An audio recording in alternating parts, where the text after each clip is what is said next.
Kai Sotto, ang pambansang basketball prodigy ng Philippines. At natuloy na nga mga chong kanyang training sa P3 or Power Performance Project Gym sa Emory Sports Complex sa Atlanta.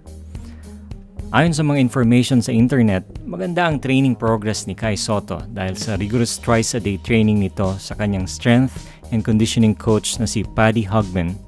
At sa basketball skills naman, ang kilalang NBA trainer na si Nick Stapleton ang in charge.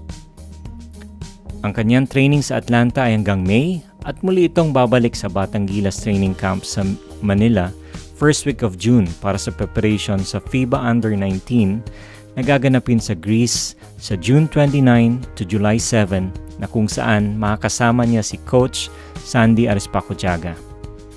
Maganda ang training program ni Kai Sotto sa P3 Gym at alam natin na ilan sa mga kilalang NBA personality ang nag-ensayo rin dito, kabilang sina Paul Millsap, Dwight Howard, Brook Lopez, Jeremy Lin, Thon Maker, Ricky Rubio, Karl Anthony Towns, Zach LaVine, and Carmelo Anthony. Bukod sa skills training ni Kai Sotto ay meron din itong nutrition program para gumanda ang kanyang katawan at maging ready sa mga banggaan sa hardcourt.